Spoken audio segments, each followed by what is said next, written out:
After Dad's funeral, my family threw my stuff out on the lawn, changed the locks. This house belongs to us now. Get out. I said nothing. Their faces turned pale when the notary said this house was not listed in the will because it belongs. Prat too. Dad took a deep breath and looked around the cafe like he was making sure nobody could overhear us. The house, he said finally. You remember the house we lived in when you were growing up? Of course I remembered it. Nice two-story place with a big backyard, good neighborhood. I'd always loved that house. Actually, what about it?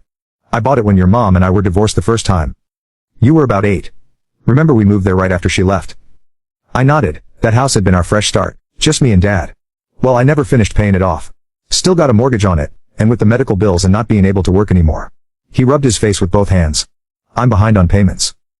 Banks threatening to foreclose. They're gonna take the house. I didn't understand where this was going. That sucks, Dad. But I still don't see how I can help. I want you to buy the house from me. Pay off what I owe to the bank, and it's yours. That way at least it stays in the family, and your mom and Emma don't lose their home. I stared at him. The guy who kicked me out, because his precious Emma needed more space, was now asking you to save their house. Are you serious right now?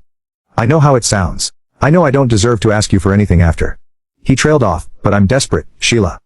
I can't let them lose the house. My first instinct was to laugh in his face and walk away. But then I started thinking about it. I'd been looking at buying a house for months but hadn't found anything I liked in my price range. The family house was in a great location, and property values in that neighborhood had gone up a lot over the years. How much do you still owe? He told me the number. It was actually less than I'd expected, way less than what the house was probably worth now. This would be a real sale, he continued. Real paperwork, everything above board, you'd own it outright. I leaned back in my chair. So let me get this straight.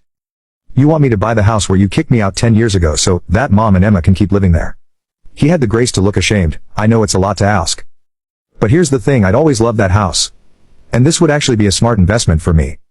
Plus, I could afford it without stretching my budget too thin. If I do this, I said slowly, what happens to them? Mom and Emma. They could stay, if you wanted them to. I wouldn't ask you to throw them out or anything.